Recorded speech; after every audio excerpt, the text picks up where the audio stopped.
there, and welcome to the Deep Dive. We're really glad you're joining us for this exploration today. And genuinely, we're so glad if you like and subscribe. It really helps us keep diving into these fascinating topics with you. Absolutely. Today, we are exploring something that is just profoundly powerful, often overlooked maybe, and absolutely fundamental to, well, everything you do. The power of your words. Think about it, how what you say fundamentally shapes how others see you, how you see yourself, and impacts every single area of your life, your career, your relationships, all of it. Yeah, and it's a topic that goes way beyond just, sounding articulate or using big words. We're going to look at some truly insightful shifts, perspective shifts, and practical techniques for using language as a really precise, powerful tool. Exactly. This isn't your standard communication 101 stuff. This is about understanding that deep connection between your language and, well, your reality. And if you stick with us to the very end of this deep dive, you're going to walk away with specific, actionable ways to communicate with real confidence, navigate those dreadful, difficult conversations. We all know those. Right. And use your words intentionally to build stronger connections and actually achieve your goals. It's a shift in thinking, really. It can change how you experience the world and, maybe just as importantly, how the world experiences you. So let's start with this foundational truth. It might seem obvious, but it has massive implications. What you say is who you are, to most people anyway. It's pretty much the main way most people get to know you. Your whole personality, your intentions, your character, it gets compressed, kind of squeezed into the words they hear you use. Like, if someone thinks you're kind, it's almost certainly because of the kind things you actually said. Or rude, the opposite. Exactly. If they see you as rude, it's the words you used. It's that direct. That's a little daunting when you think about it like that. That so much hangs on just a few words in a chat. It is, yeah. But it's also really empowering because it means communication isn't some fixed talent you either have or don't. Anyone can learn to be more effective. Right. And funny enough, it's often not about talking more. It's about saying what you mean with precision. Sometimes, the most powerful words are the fewest.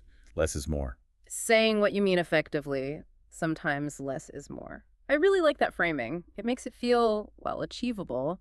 And this connects to how we handle conflict, doesn't it? Most of us, our instinct is to see an argument as like a battle to win. We absolutely do. We dig our heels in, try to prove we're right, pull our end of the rope as hard as we can.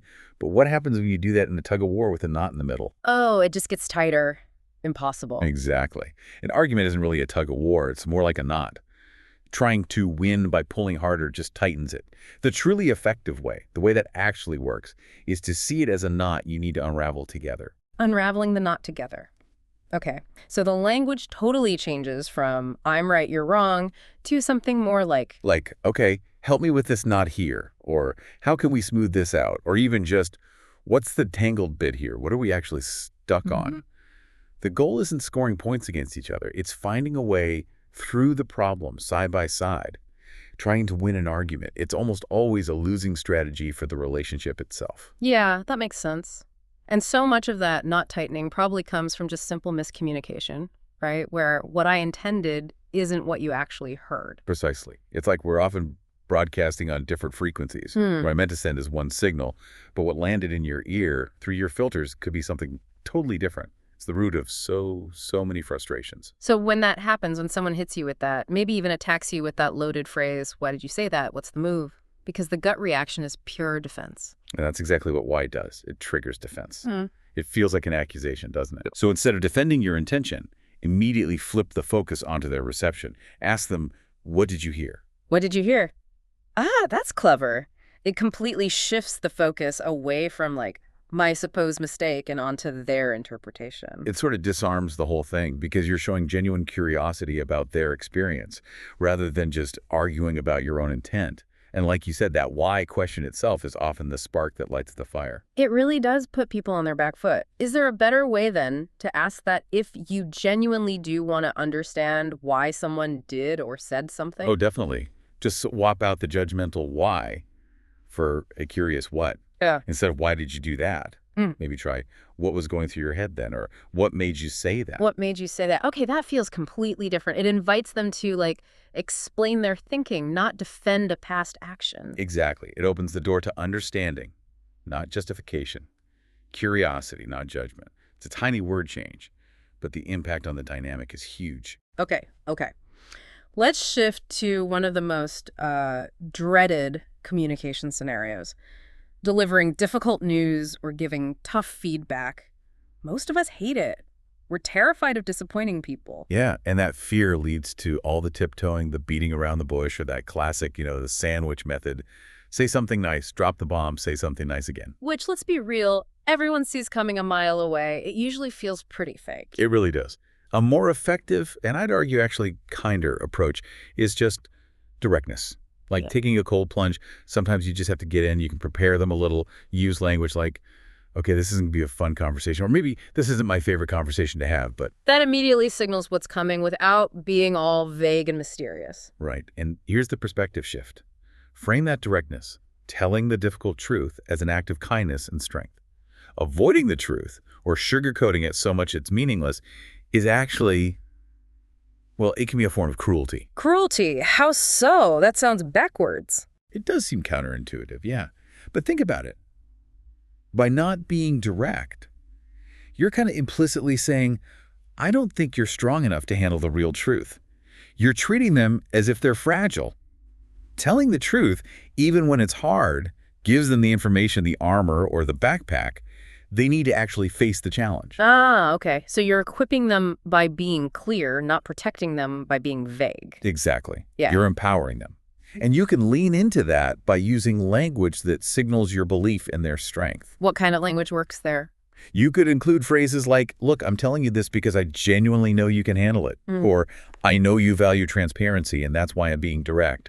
Or even things like, I know you have broad shoulders for this. Or I know you have an open mind. I'm telling you this because I know you can handle it. Wow, that's incredibly powerful. It sets that expectation of strength right alongside the tough news. Yeah, you're basically telling them the quality you want them to tap into right then. And people often rise to meet that expectation. It's like a vote of confidence delivered with the challenge. This feels related to that technique of framing a conversation, like setting the stage properly beforehand. Yes, framing is so important for clarity and focus. Before you even start a potentially tricky discussion, state what you want to talk about, sure, but also explicitly state what you want the outcome to be, or how you want things to feel after the conversation. And then this is key, get agreement on that frame. So it's not just the topic, but the destination too. Precisely. For example, hey, I'd like to talk about that comment you made last night. And my goal for this chat is that we walk away clear that this isn't something you'll bring up in front of others again. Does that sound like something we can aim for? Okay, yeah, that's incredibly clear. It sets the boundaries and the desired endpoint right from the start. It stops the conversation from just wandering all over the place. You know the saying, if you talk about everything, you end up talking about nothing. Framing keeps you focused on the specific issue and the specific outcome you're aiming for. Make sure you're both pulling in the same direction. That sounds invaluable, especially for important, maybe tense conversations. Okay, let's shift gears a bit. Navigating some really challenging relationships. What about when you have to interact with someone you just plain don't like? It happens, right. And the instinct might be to kind of mirror their negativity or maybe just shut down completely. But here's a different way to think about it. When you're in that situation, you're often not just talking to that person. You're also talking to the onlookers. The onlookers, you mean like anyone else who might be around watching? Exactly. So your primary focus in that interaction shouldn't be trying to win over the person you don't like. It should be on being yourself, maintaining your own integrity, and frankly, your likability for anyone else observing. You don't need to win them over. Just be neutral, stick to the facts, keep it brief. Kind of like that idea, don't argue with a fool, because onlookers might not be able to tell the difference. Precisely that. Don't let them drag you down into their mud. Yeah. Your composure, your grace under pressure in that difficult moment, that reflects positively on you in the eyes of everyone else watching. That's a really powerful reframing. Okay, what about when someone is actively belittling you or making insulting comments? They're obviously trying to get a rise out of you. They absolutely are. They're looking for that little dopamine hit they get from seeing you react, seeing you get upset or flustered. So the way to take away their power is to deny them that immediate reaction they crave. Make them repeat the comment. Make them repeat it. That feels bold. Confrontational, maybe? It is bold, yeah. Yeah. But just calmly, neutrally say, I'm sorry, I need you to say that again. This is a couple of things. It forces them to consciously own their words again out loud. And it takes a sort of recreational fun out of it for them. They have to put the nastiness back out there starkly. Wow. And then what? Because that would just hang there in the air. You follow it up by asking directly about their intent. Something like, did you say that to hurt me? Or did you say that intending to embarrass me in front of everyone? Did you say that to hurt me? That is direct.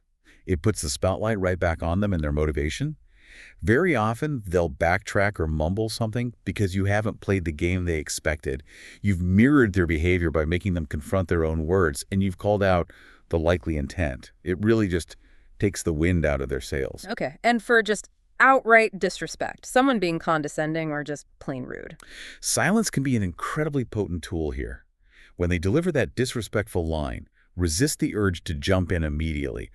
Wait, maybe like 10 seconds. 10 seconds, that feels like an eternity in a conversation. It does, but it creates distance. It shows you're not just reacting emotionally, you're processing. You're refusing to be hooked immediately. And then, after that pause, a very powerful response can be something like, that's below my standard for a response. That's below my standard for a response.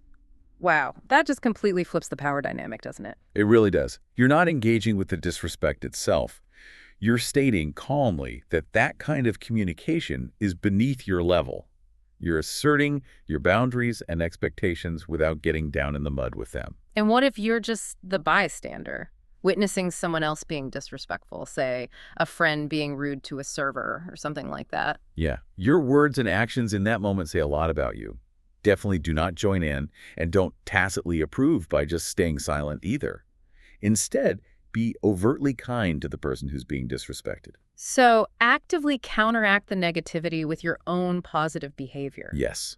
Make it crystal clear through your own actions that you do not condone that behavior. Oh. And if it's a loved one, someone close to you, you might need to set a clear boundary later, privately. Something like, look, if this is how you talk to people when we're out, I can't go out with you. If this is how you talk to people, I can't come with you. That's firm, direct, and links a consequence to their actions. You can be their mirror, not to shame them, but ideally out of love, protecting how others see them, and also protecting the integrity of your own relationship with them. You want the world to see the good in them, even if they're not showing it right then. These are incredibly practical strategies for those really tough moments. Let's switch focus slightly to improving our own general communication style. How do we give feedback or criticism constructively without causing damage? I think a fundamental shift is needed here. Separate the person from the problem. When you're giving feedback, focus your language on the thing, the issue, the situation, not on the individual person. Okay, so instead of saying, your report was pretty poorly written. Right. You'd say something like, the report could benefit from some restructuring in this section, or there are a few areas in the report that need a bit more clarification. Yeah. Talking about the report, not making a judgment about their personal ability. I can immediately see how that applies in families or with roommates, too. Instead of, you're so messy, which is an attack on the person. Exactly. You're making it about them. Instead, try to mentally stand shoulder to shoulder with the other person and face the problem together. Wow, the room isn't clean. What should we do about it? What should we do about it? Yeah, that instantly creates more of a team vibe. And use needs language. I have a need for the shared space to feel reasonably tidy. What needs do you have regarding the space? Or simply ask for help. I could really use some help tackling the cleaning. It turns it from an accusation into a shared challenge to solve. That completely shifts the dynamic from potential conflict to collaboration. Okay, what about for those of us who might struggle with shyness or social anxiety, people who tend to water down what they say? Yeah, for that, I'd say focus on succinctness. Try to avoid the over-apologizing or using too much hedging language like, well, this might be a silly idea, but trust that your point has value. And here's a very practical tip. Let your breath be the first word you say. Let your breath be the first word? What do you mean? Just that. When it's your turn to speak or you want to jump in, take a deliberate breath in and out before you start talking. That pause, that breath, does a few things. It signals you've heard what was just said, it gives you a split second to collect your thoughts, and it prevents you from rushing into speech. It shows presence. That simple pause, it feels like it would project a lot more confidence in your delivery. It really does. It grounds you. Don't start talking until you have at least a basic sense of where you want your point to land. And how about starting conversations, like networking events, parties? The dreaded small talk? Okay, first, forget trying to have 10 superficial chats. Aim for one quality connection. In a crowded room, quality absolutely beats quantity. Spending, say, 6 really focused minutes talking with one person is way more valuable than 30-second exchanges with 10 people. Oh, that's a relief. Just focus on one good chat. Got it. And when you initiate, or even when someone asks you that standard, how are you? Try shifting the focus away from the past. Oh, my day was okay. And ask or talk about the future. Talk about the future. How? Ask things like, so what are you excited about today? Or what are you looking forward to this week? People generally light up when they talk about future plans or possibilities. It's often a much more engaging place to start than just rehashing what already happened. What are you excited about? I'm definitely stealing that one. And for answering how are you, besides the future focus, you mentioned another way. Yeah, sometimes a simple weather analogy can work. It gives a quick snapshot of your internal state without needing a whole long story, like feeling a little cloudy today, or, oh, it's a totally sunny day over here. That's a clever way to share a little something without necessarily oversharing. And that connects to another key idea. Try to be a well, not a waterfall. A well, not a waterfall. Explain that. Well, a waterfall just overwhelms you, right? Everything crashing down all at once. A well, on the other hand, is a place people can come to draw what they need, when they need it. So when you communicate, aim to be more like a well. Share what's relevant, what's necessary. Allow people to draw information or connection from you rather than just inundating them with excessive detail or emotion. It can sometimes feel more inviting, less overwhelming. I love that visual. A well, not a waterfall. Feels much more balanced. And finally, just circling back to standing up for yourself, dealing with disrespect or challenges. Again, the key is often to slow down. Take that beat. Let your breath be the first word. Don't feel pressured into an instant reaction. That pause, that's where your power lies. It allows you to choose your response intentionally rather than just having an emotional reflex. Make sure you know roughly where you want your words to land before you actually launch them. Choosing your landing spot before you take off. Okay, that really feels like the core of intentional communication. Which brings us right to that idea of communicating with intent. Really understanding your conversational goals and your conversational values. Goals and values Yeah. in a conversation. Yeah, your conversational goal is basically your destination for that specific interaction. What do you want to understand better? What outcome are you hoping for? What needs to be achieved? So often we get caught up in thinking about our response that we forget to truly listen to understand, and we lose sight of the actual goal. So having a clear purpose for why you're even talking. Yes.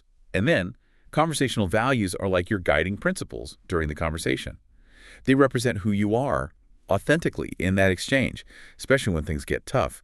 They drive how you respond. Can you give some examples? Principles like, Sure, maybe something like, if I can't be a bridge between us, I will at least be a lighthouse. Meaning, if connection or common ground isn't possible right now, you can still stand firm as a consistent source of your own principles or light. Or a simpler one, maybe something my own mom taught me. If there's room for kindness, I will use it. You really never regret choosing kindness. you never regret being kind. That's powerful and simple. Another one could be, tell them who I am without telling them my name. This focuses on how your words make others feel. Do they reflect the character you aspire to?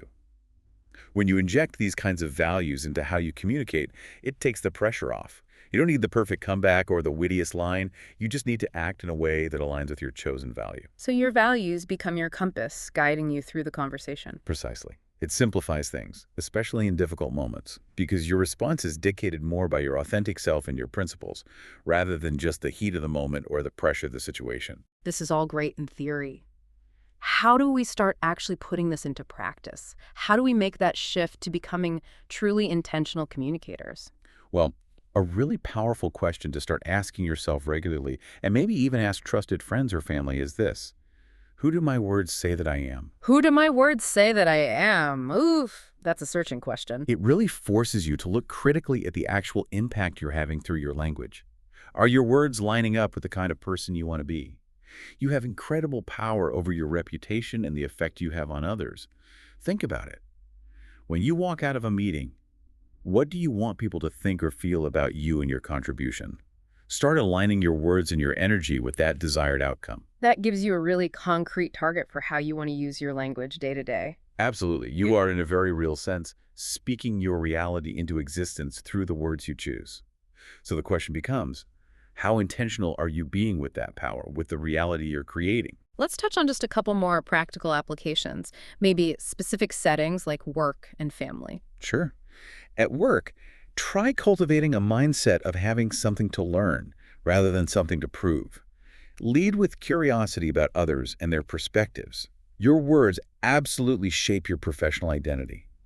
If you consistently speak with kindness and respect, people see you that way.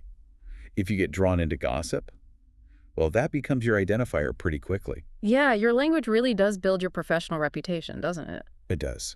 And if you need to assert authority or guide things, using words like direction can be helpful. Okay, I'd like to set the direction for this project, or maybe I'm not quite comfortable with the direction this conversation is taking. It often sounds more like guiding than commanding. Just that subtle shift in wording changes the whole tone. Definitely. And then with family, where emotions often run higher, try to explicitly inject love and care into difficult conversations. Saying things like, look, I'm telling you this because I love you, or my concern here is coming from a place of love. That helps reinforce the underlying relationship, even when you're dealing with something tough. Exactly. And also, be willing to be vulnerable sometimes and own your mistakes. Saying, hey, I'm learning too, is incredibly powerful, whether you're saying to your kids, your partner, or even a sibling. I'm learning too. Yeah, too. Yeah, that shows humility and acknowledges that nobody's perfect. It really does. And when you need to apologize, try to do it from a position of strength. Owning your part in something is a sign of strength, not weakness. Ultimately, the most effective way to change the dynamic in any challenging relationship is often by changing your own words and behavior first. You can't control the other person, but you always control how you show up. Wow. This has been such a rich deep dive, packed with genuinely useful practical insights. It feels like so much of what we've talked about boils down to this. The power of your words isn't some abstract, fuzzy concept. It's immense. It's right there for you to use. And it can absolutely change everything, your relationships, your career, and maybe most importantly, how you feel about yourself. And mastery here isn't about reaching some impossible standard of perfect eloquence, is it? It's really achievable just by becoming more mindful, more intentional with the very next word you choose to say. It's about that conscious choice, yeah. One word at a time, shaping your own reality. And if what you say truly is who you are, and your words create your reality, well, maybe here's a provocative thought to leave you with as you go about your day. How intentional are you actually being with the reality you are currently speaking into existence? That's definitely a question worth sitting with for a bit. Thank you so much for joining us for this deep dive today. We truly hope these insights empower you to wield the incredible power of your words with greater intention and ultimately more positive impact. Yes, we're so grateful you spent this time exploring this with us. And again, we are truly glad if you like and subscribe. It really does help us continue bringing these kinds of deep dives to you. Thank you so much for your support. It means a lot. This deep dive was made by our YouTube channel, The Psychology Hour. Goodbye for now.